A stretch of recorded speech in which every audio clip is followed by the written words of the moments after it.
eu vou procurar, antes de mais nada, passar para vocês, quem olha o meu currículo vai dizer, como é que esse maluco foi fazer um doutorado e depois fez um outro doutorado, de repente descambou para a área do biodireito. Eu vou dar um testemunho rápido da minha vida profissional e por que estou hoje aqui defendendo a vida humana.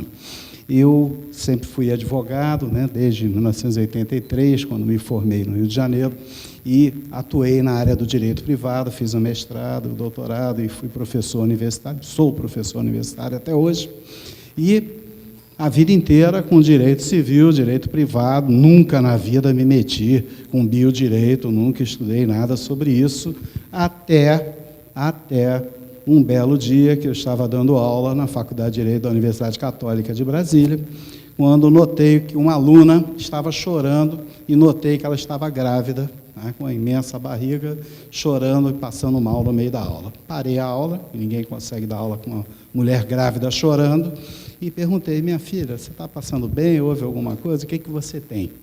Ela, professor, eu estou bem, mas... Quer dizer, não estou passando mal, mas estou arrasada interiormente. Eu digo, por que você está arrasada?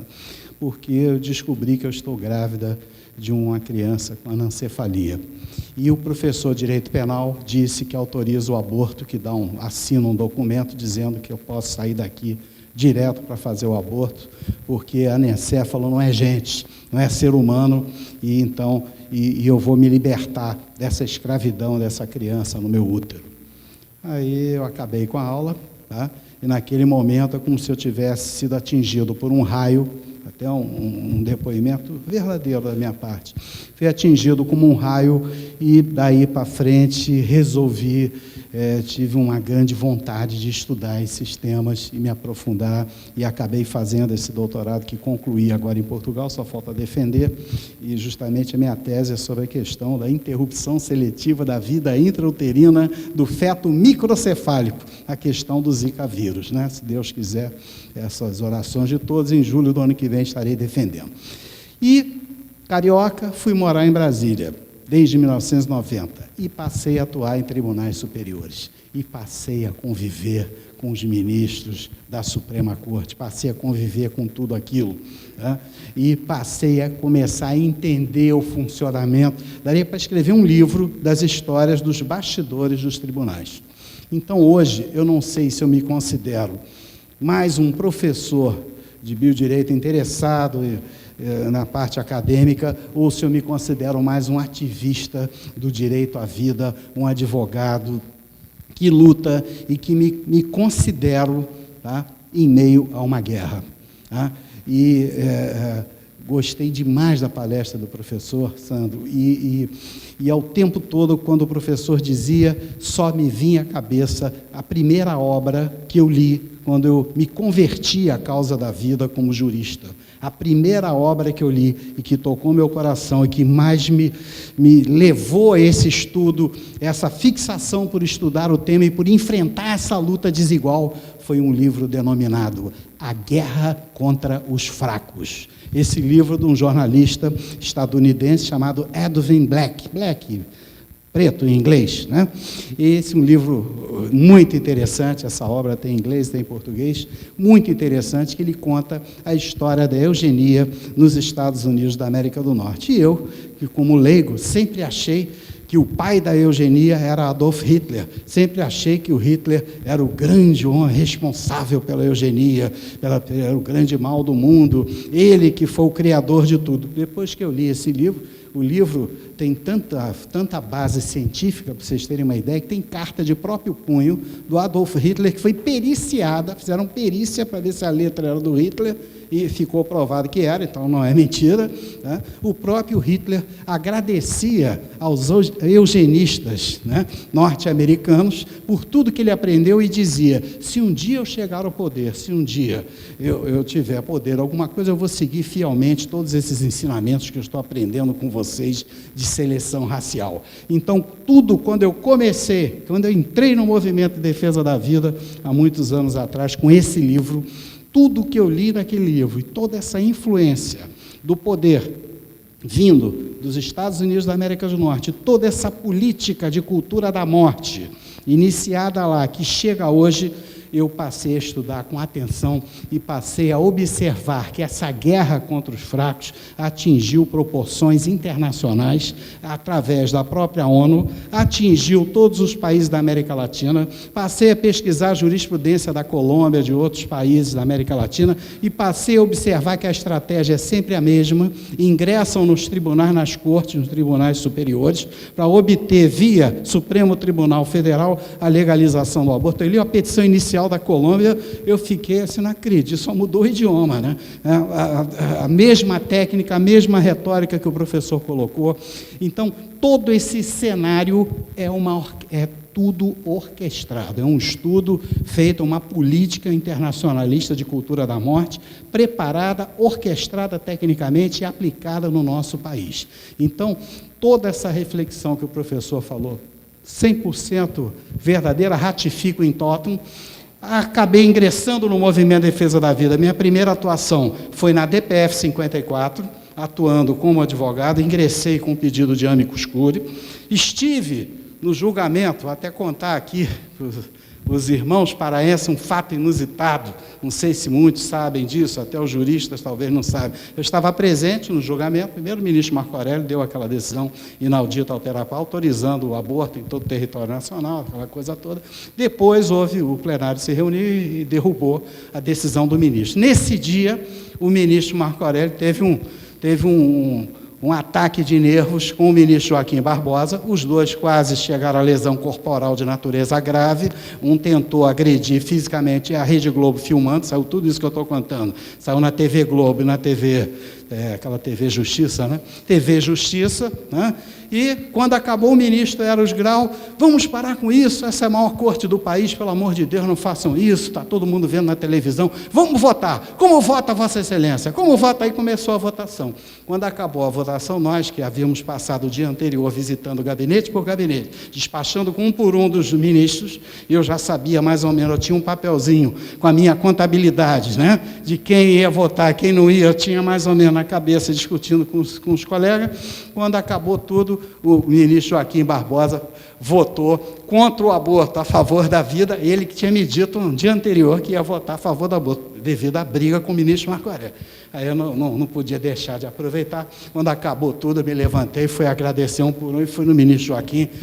Ministro Joaquim, eu gostaria de agradecer a Vossa Excelência, eu sabia que Deus ia tocar o coração do senhor. Foi naquele momento que ele percebeu que votou a favor da vida. E até então, só para relaxar um pouquinho. Então, eu gostaria de dizer a vocês que a minha palestra parece mais uma novela, né? Porque antigamente tinha aquela novela, Shake de Agadir, você vê como eu sou antigo, né? Sou velho, né? Aquela novela Shake de Agadir, então eu resolvi fazer a novela do direito de nascer no cenário do biodireito brasileiro. E o caso da gestante infectada pelo Zika vírus. Por favor, quem está? O senhor é que ficou aí na missão? Muito obrigado, viu? Muito bem. Bom, já foi dito aqui a questão da retórica com a utilização das palavras. Interrupção seletiva da vida intrauterina. Tá?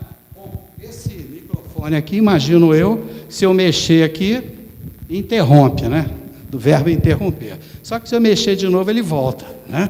Então, o termo é totalmente inaplicável, né? Porque no caso da interrupção, na verdade, o que acontece é a morte do produto da concepção, não vai voltar à vida. Interrompeu, está morto, né? Então, essa é a questão da retórica. Bom, o direito à vida suscita a análise prévia da ampliação ou adulteração do conceito de direito fundamental. Esse é um professor português, Paulo Otero, né, que levanta essa questão, direito à vida. Pode-se adulterar o conceito de direito fundamental? Nós vamos ver daqui a pouco, lá na frente, curiosidades de quem mora em Brasília, né? Eu participando de palestras na Câmara, no Senado, etc., e fazendo algumas colocações, acabei interagindo com políticos que participaram, inacreditável, da Assembleia Nacional Constituinte, e que deram detalhes de bastidor, de corredor, que como foi a discussão dos valores do artigo 5º da inviolabilidade. É um negócio incrível, por isso que dá para escrever um livro, porque isso a gente não encontra nos livros, essas questões.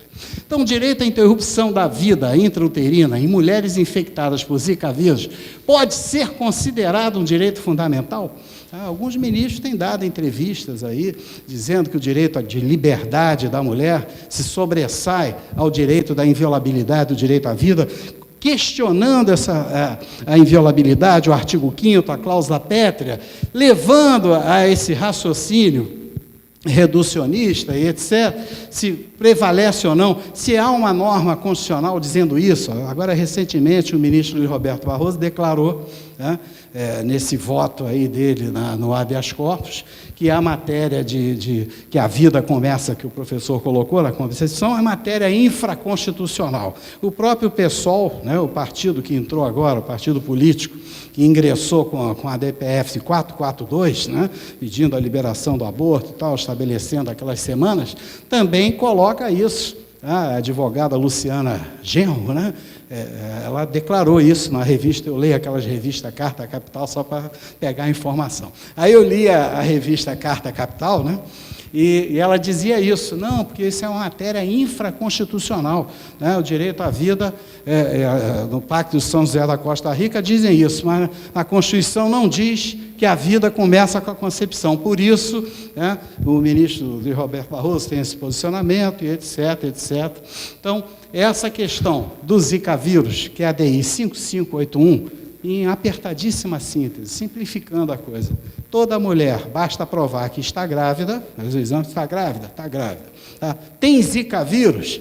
Tem Zika vírus. Ora, se está grávida, tem Zika vírus, está autorizado o aborto do produto da sua concepção. Pode matar. Detalhe, não há prova científica de que, no anexo causal do Zika vírus, obrigatoriamente aquela grávida com Zika vírus vai ter uma criança com microcefalia. A cientista paraibana, né, fez um estudo, a médica brasileira paraibana fez um estudo profundo e disse que apenas 1% de chance de acontecer isso. E os outros 99%? Mata todo mundo por isso. Bom, então, outra questão seríssima. A soberania da pessoa sobre o próprio corpo pode prevalecer para evitar o sofrimento futuro, caso o produto padecesse da doença, se há 1% apenas de chance, segundo essa médica paraibana? A ação envolve direito do homem contra o próprio homem, como disse o professor aqui antes, né? E expressa permissividade egoísta, visando legitimar o que é útil para justificar o comportamento marginal eticamente censurável, como se fosse um direito fundamental. Olha, meus amigos, a questão é muito mais séria do que você imagina. A questão é muito mais séria. A questão envolve uma usurpação de poderes, mas não é essa usurpação simples que todo mundo fala, o legislativo aqui tem uma lei sobre esse assunto e foi usurpado. Estamos falando de uma usurpação seríssima, que eu considero, pessoalmente, um verdadeiro golpe contra a ordem democrática, tá? E contra a própria segurança nacional, que trata-se, tá, da usurpação do poder constituinte originário. O Brasil criou uma Constituição democrática, chamada de Constituição Cidadã, aí pelo Ulisses Guimarães, em 88. Houve uma Assembleia Nacional Constituinte, os deputados eleitos pelo voto popular se reuniram, participaram de uma Assembleia Constituinte, votaram artigos. É isso que eu digo que Brasília tem particularidades, e pouca gente sabe desses detalhes das entrelinhas. Chegaram no artigo 5º. Vamos aprovar um artigo 5º? É isso que fazem, como se fossem vocês aqui reunidos, discutindo. Qual vai ser o texto do artigo 5º? O artigo 5º vai ser o Flamengo é campeão brasileiro. O outro não, vai ser o Remo. Aí ficam discutindo e, no final, aprovam o artigo. Então, as duas correntes, falando sobre inviolabilidade do direito à vida, sobre o artigo 5º, um grupo dizia, tem que ser aprovado o seguinte, é garantida a inviolabilidade ao direito à vida. Esse é o artigo que tem que ser aprovado. Aí o outro grupo, né, não, isso não, tem que ser aprovado. Vamos fazer o seguinte, é garantido o direito à existência digna. Esse artigo fica melhor. Vamos botar, porque aí já resolve 1000 coisas, resolve eutanásia, resolve aborto. Vamos aprovar a inviolabilidade do direito à vida. Não queremos não, queremos a existência digna. E começou a discussão. Uns dizendo isso, dizendo aquilo. Como é que eu descobri essa história toda? Fui ler um livro de Direito Constitucional, super conhecido, livro obrigatório em qualquer concurso público, curso de Direito Constitucional Positivo, do professor José Afonso da Silva. Qualquer concurso para juiz ou promotor tem que ler esse livro. E aí a pessoa pegou, fui ler, tem mania de ler nota de rodapé, estava lá a notinha de rodapé do professor Zé Afonso, e foi contratado, inclusive, foi assessorar a própria Constituição. E ele dizia assim, ainda bem que prevaleceu o artigo da inviolabilidade, porque se tivesse sido aprovado o direito à existência digna, né, é um critério totalmente subjetivo. A Odília pode achar que uma criança com síndrome de Down não merece viver, não merece ter uma existência digna. Eu posso achar que uma criança com HIV não merece viver. É um critério subjetivo, cada um pensa uma coisa. Agora, inviolabilidade do direito à vida já é outra conversa. A vida humana é inviolável, não tem discussão. E o que eu quero dizer a vocês é o seguinte, o que foi aprovado? Foi aprovado o artigo 5º.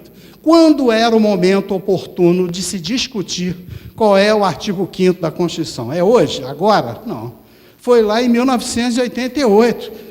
Quando a Constituição foi promulgada em 88. Lá, aquele era o momento da Assembleia Nacional Constituinte, aquele era o momento de dizer que aquilo é cláusula pétrea ou não, tá? Se aquilo é inviolabilidade ou não, e aquele momento de fato ocorreu e de fato foi aprovado.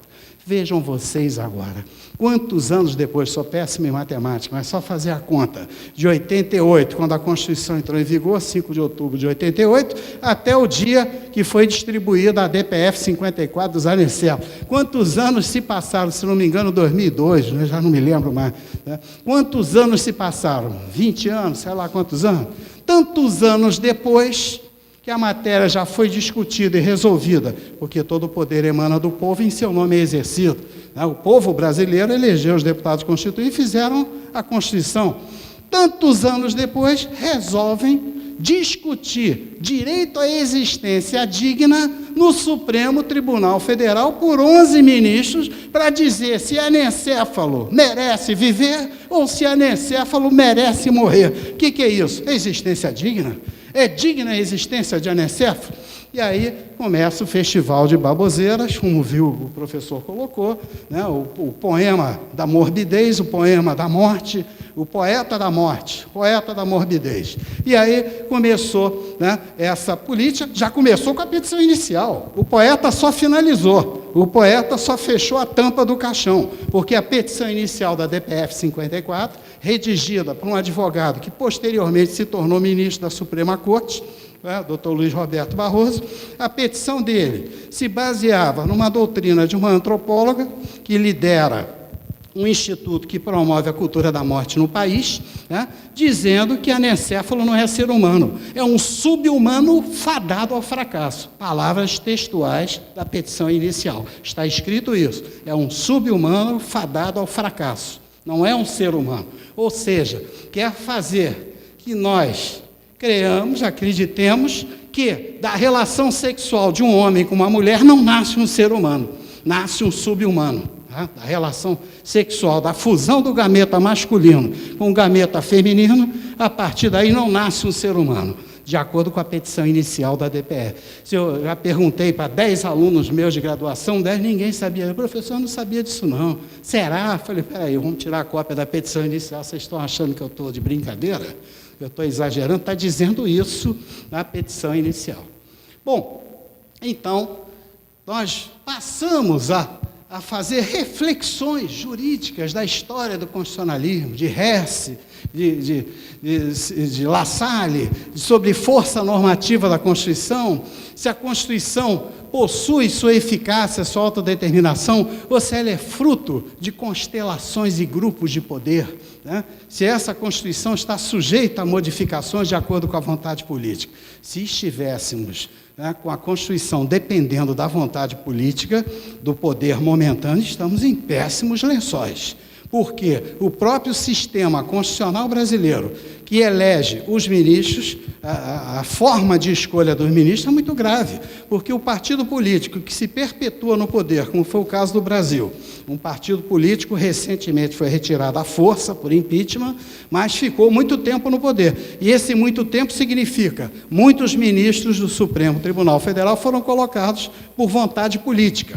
Isso cria uma situação que, se for determinada uma política de ativismo judicial, podem simplesmente mudar uma cláusula pétrea da Constituição, que já decidiu lá atrás, em 1988, que o direito à vida é inviolável. Então, eu chamo a atenção de vocês, em primeiro lugar, para a gravidade da situação que estamos vivendo. Já temos jurisprudência, já temos uma decisão na DPF 54, e depois nós vamos analisar, na contramão da própria ordem jurídica constituída, uma decisão que entendemos que é nula de pleno direito, porque o ministro relator, antes do julgamento, declarou na revista Veja o resultado do julgamento, disse o seu voto e disse o voto de todos os demais ministros, o que é vedado pelo artigo 36 da Lei Orgânica da Magistratura Nacional. Nenhum juiz pode emitir opinião sobre um caso que está julgando, quanto mais dizer a sentença,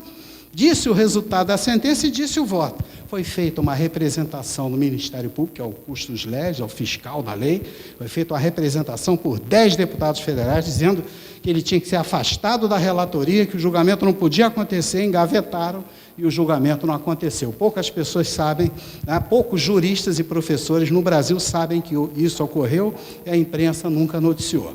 Então, vivemos uma questão, por favor, pode passar, sabe? Em que o homem, tá, não se torna um fim em si mesmo de todas as ações, né, quando deveria ser sujeito de todos os fins, né?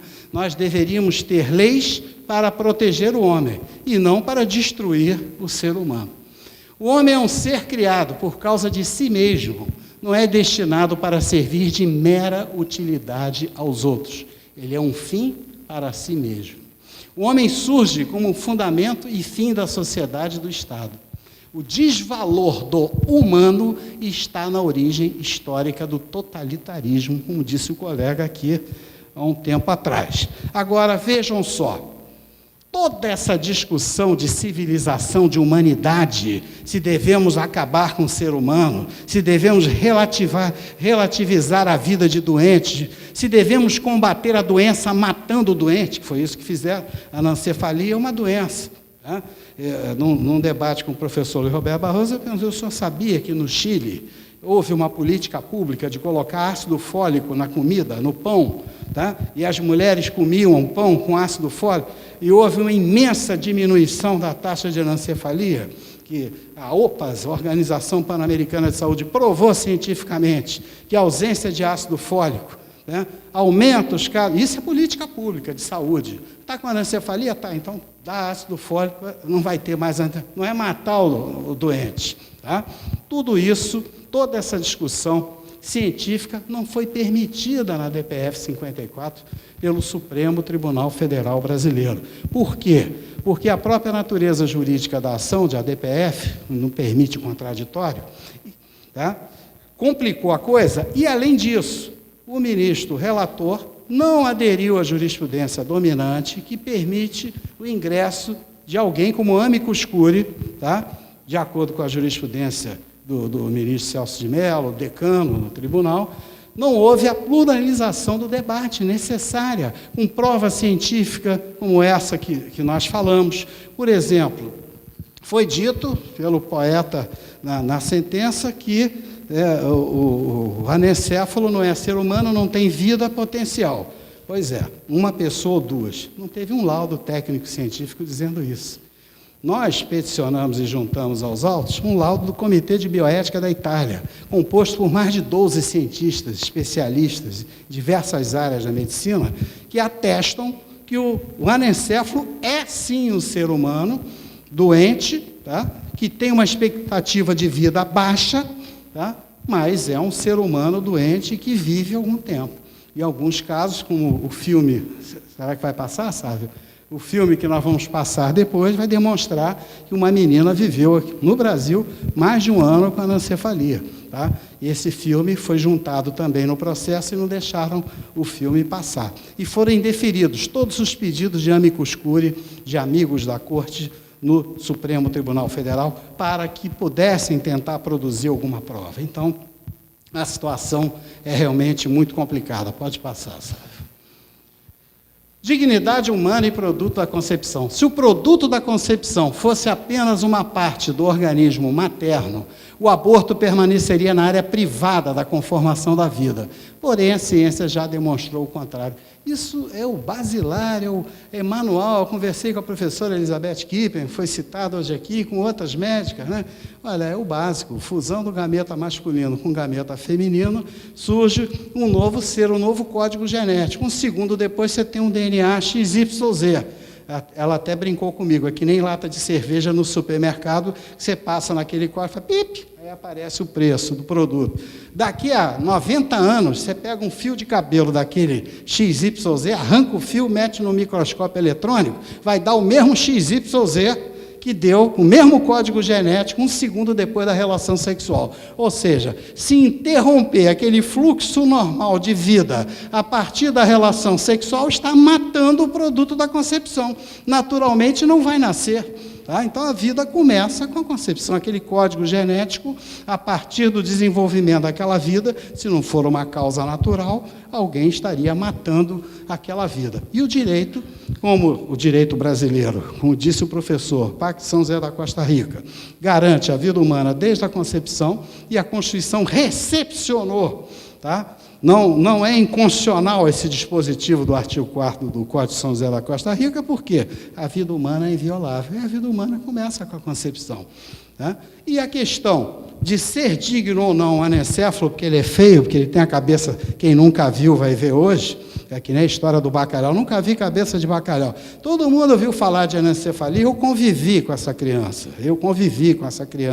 filmada, que nós vamos exibir o filme, tá? Uma criança com uma das atrizes, coincidentemente, a doutora Elizabeth Kippen, é uma das atrizes do filme. E a minha aluna, que eu contei para vocês, é outra atriz, que também nasceu a criança, vocês vão assistir.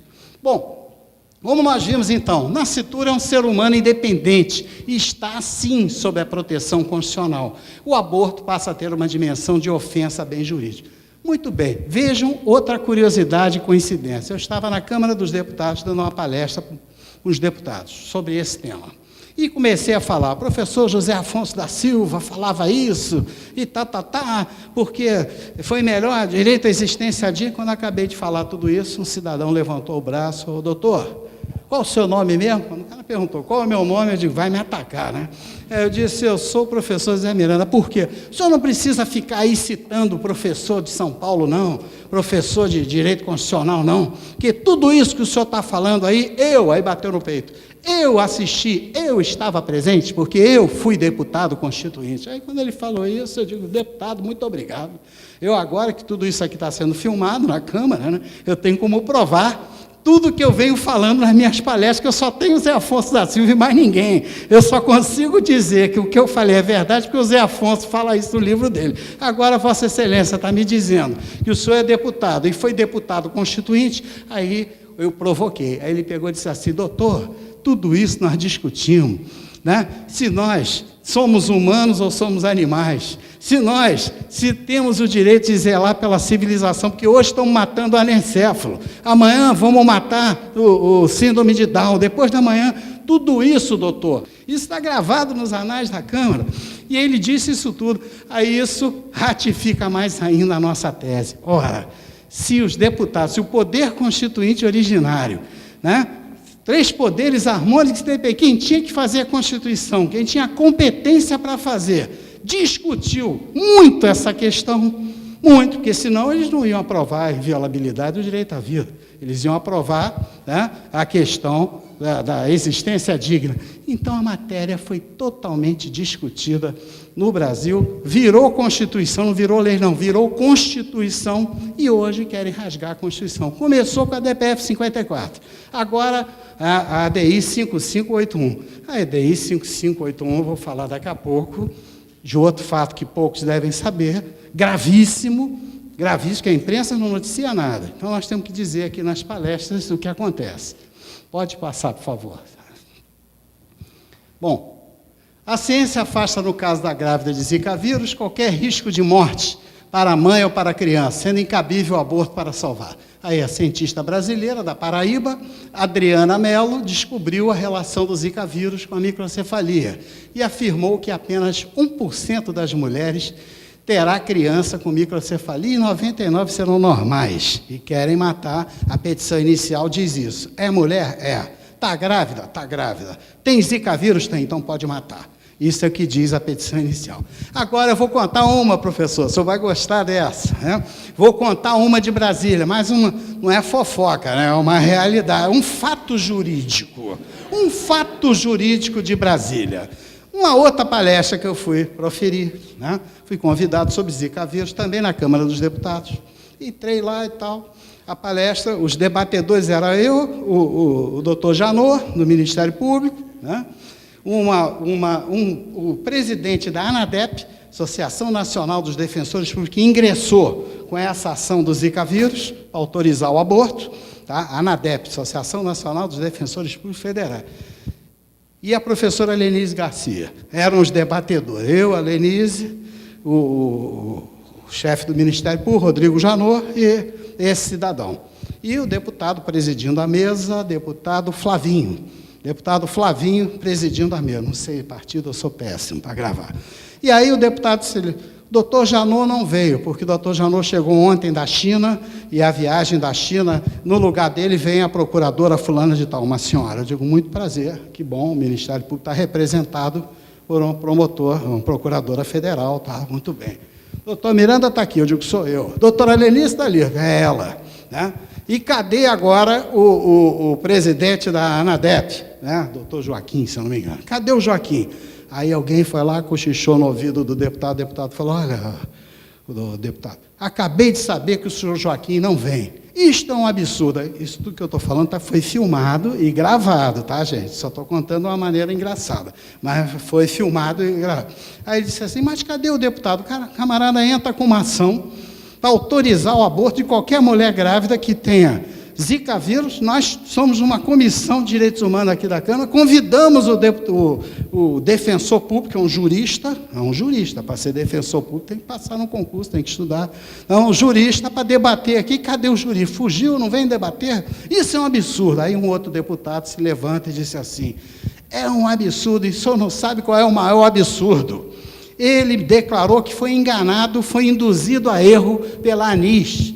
A ANIS tentou convencê-lo a ingressar com essa ação, servir de barriga de aluguel para entrar com essa ação, dizendo que o objetivo da AD 5581 era que o Estado brasileiro pagasse o tratamento das crianças com microcefalia doentes, que nasceram doentes, e o Estado brasileiro tinha que bancar o tratamento. Só que depois que ingressaram com a inicial, que foram ler a inicial, disse, olha, realmente metade da petição diz isso. Só que da metade para o fim manda matar as crianças. Os que já nasceram, o Estado brasileiro paga o tratamento integral.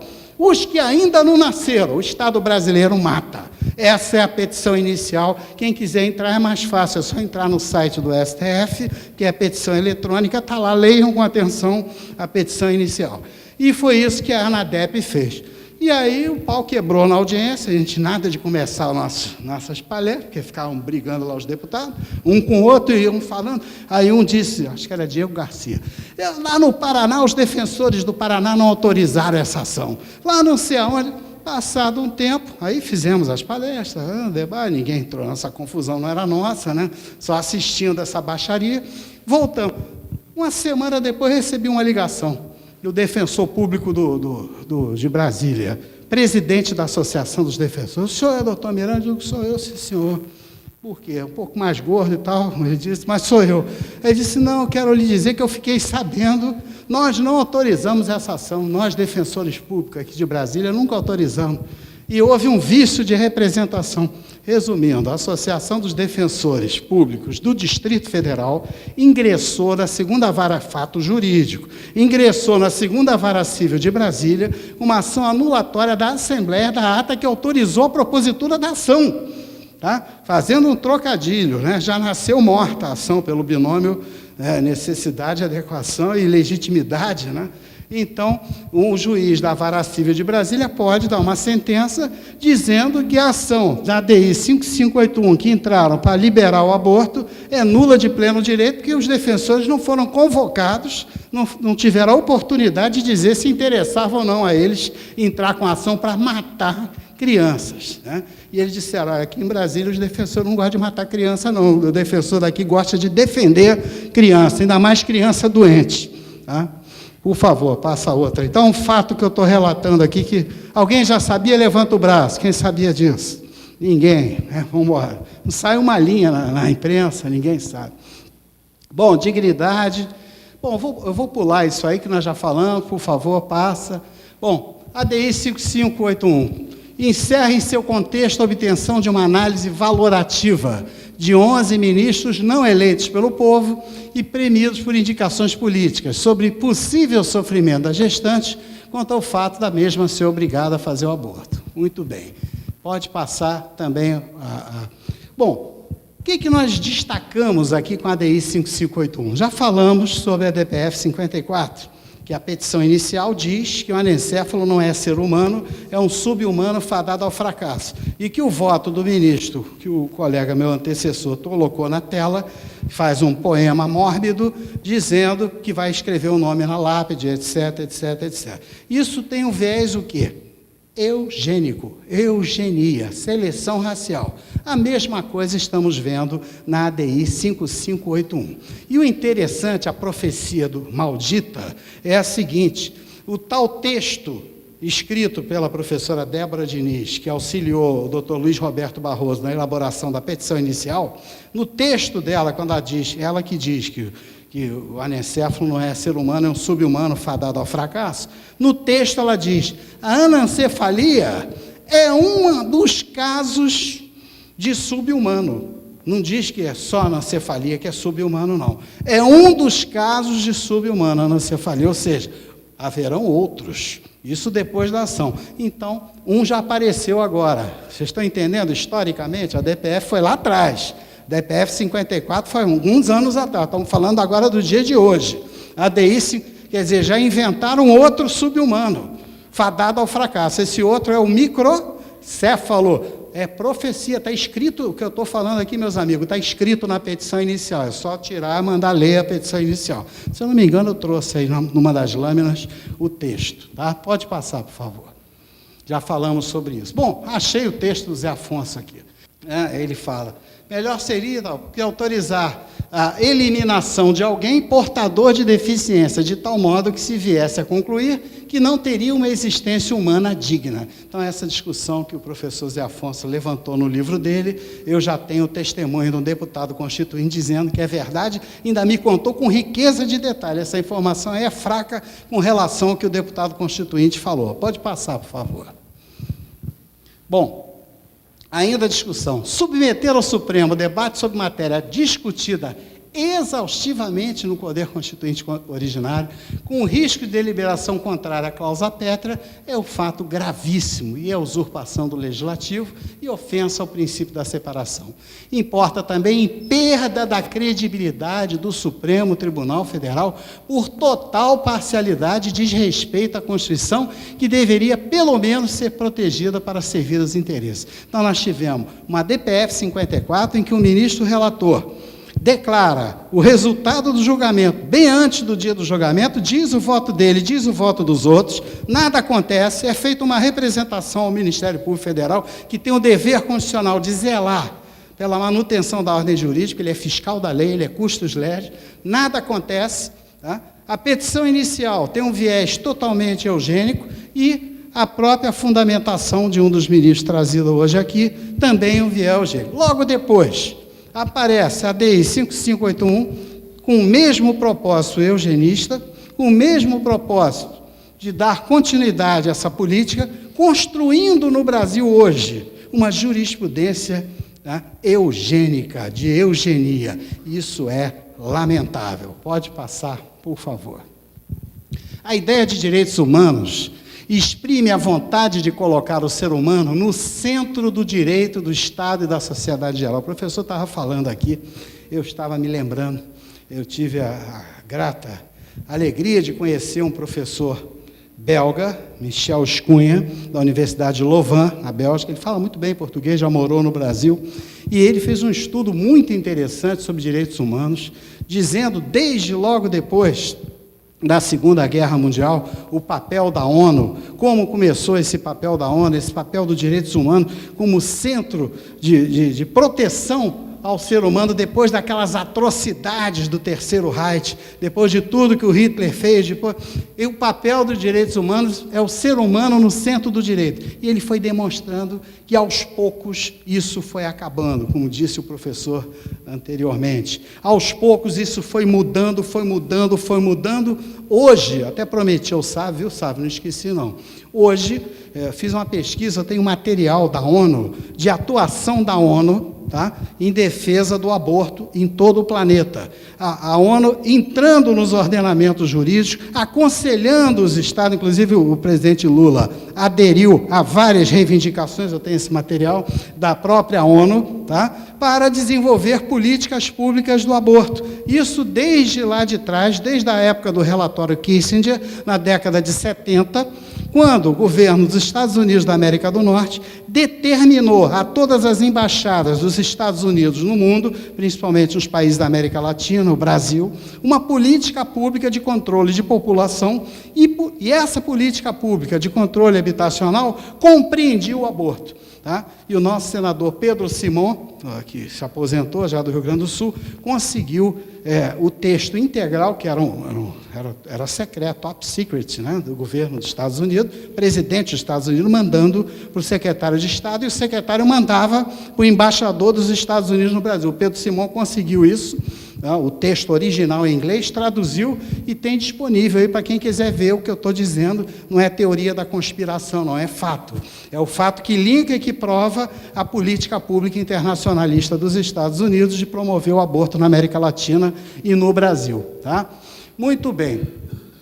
Voltando. Ao julgar os pedidos da DPF 54, fez validando a seguinte tese eugênica, conforme que bom que eu transcrevi, né? Assinado pelo advogado à época, que hoje é ministro do Supremo Tribunal Federal, que é o Luiz Roberto Barroso. Olha a petição inicial lá, o pedaço que eu peguei.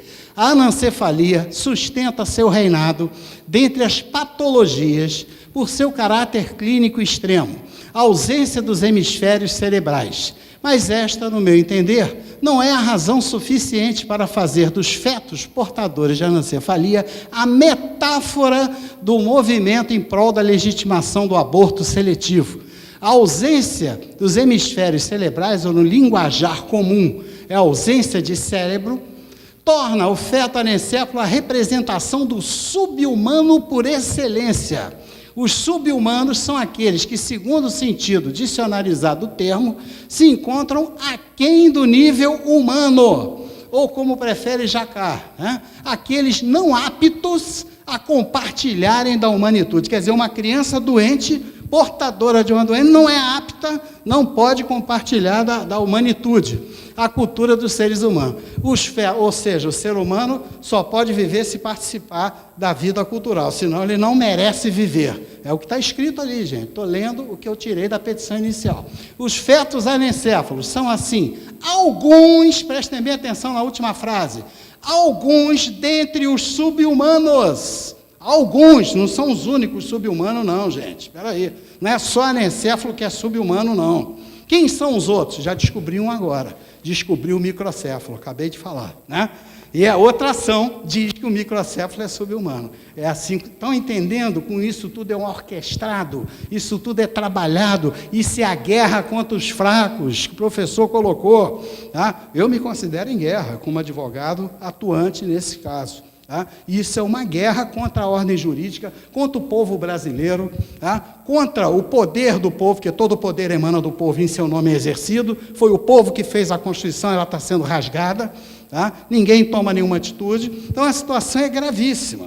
Por isso que, às vezes, professor, eu saio um pouco do lado acadêmico e entro para o lado de advogado, combatente e ativista. Eu fico enlouquecido. Eu acabei aceitando o patrocínio da ação dos defensores. Eu sou advogado da Associação dos Defensores Públicos do Distrito Federal. Eu entrei com a ação e vou até o fim, já tenho depoimento de 6 deputados que vão comparecer em juízo, dizendo para a juíza de primeiro grau de Brasília: Excelência, eu sou deputado, nós 6 somos, esse cidadão entrou aqui na Câmara dizendo em voz alta que foi enganado e foi induzido a erro, que ele não queria essa ação. Tá? Os 6 deputados vão dizer isso. Não posso dizer, não tem problema nenhum, isso a audiência vai gravar, vai dizer. Né?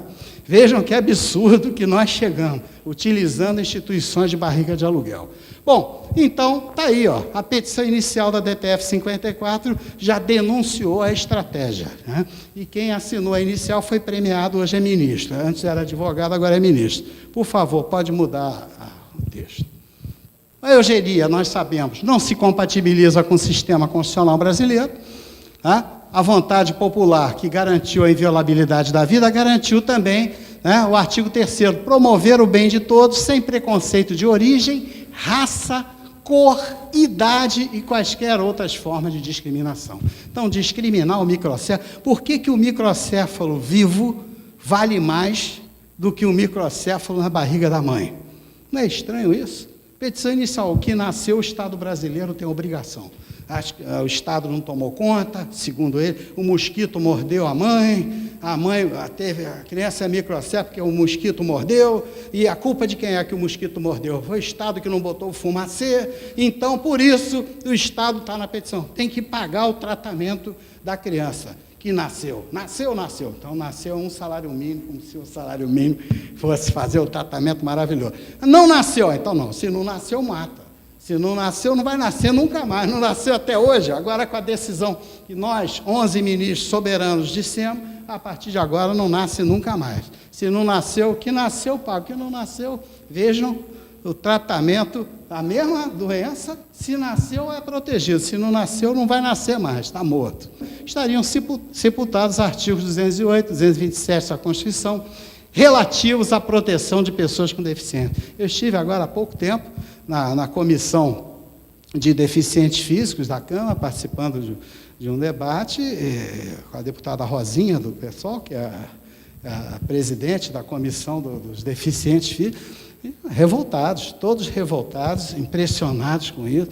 Tá? Numa canetada só já destroem 5, 6 artigos da Constituição, desrespeitam todo mundo.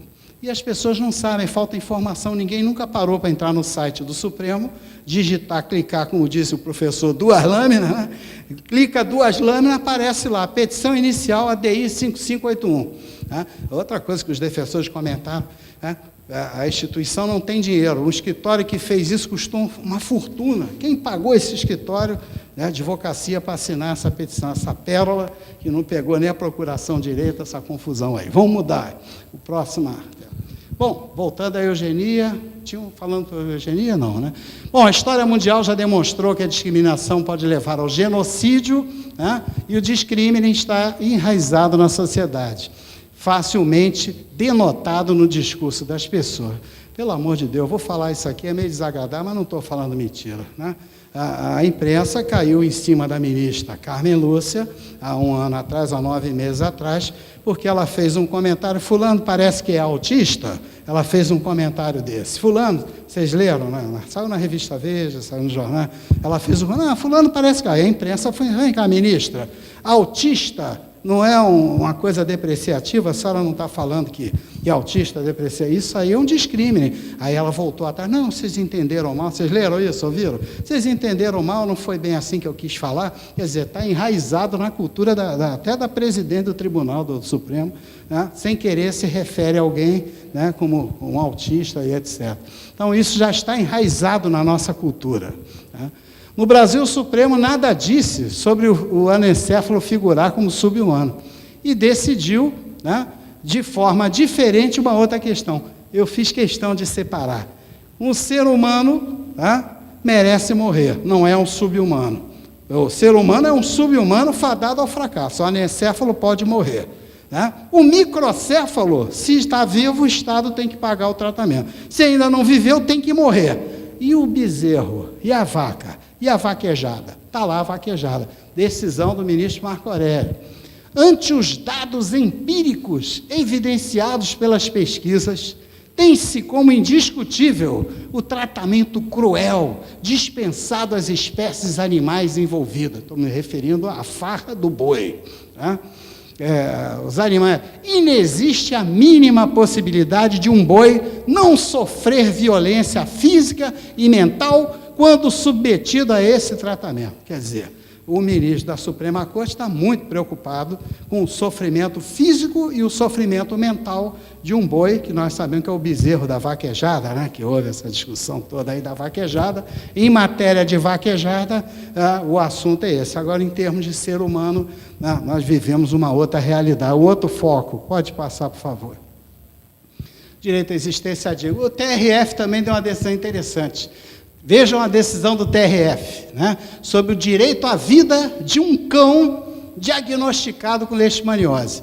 Não tem o menor sentido humanitário a má conduta do município em submeter o holocausto aos cães acometidos de leishmaniose visceral, doença infecciosa não contagiosa, sem qualquer preocupação com a tentativa de tratar dos animais doentes e menos ainda preocupação com laços afetivos que existem entre humanos e cães, pretendendo violar o domicílio do cidadão. Ou seja, está todo mundo preocupado com o laço afetivo de humano e cão, com o bezerro, com a vaquejada e o ser humano, meus amigos. Como é que fica? Ser humano, se é doente, é subhumano, não merece viver. É a novela que nós começamos a palestra, O Direito de Nascer, tá? É a novela brasileira. Por favor.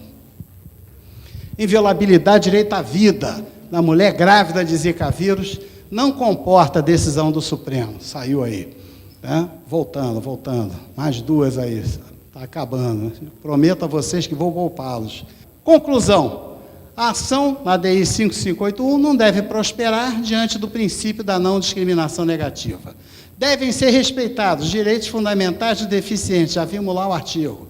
São deveres do Estado a reabilitação e inserção social dos deficientes. E aí fazemos um parêntese.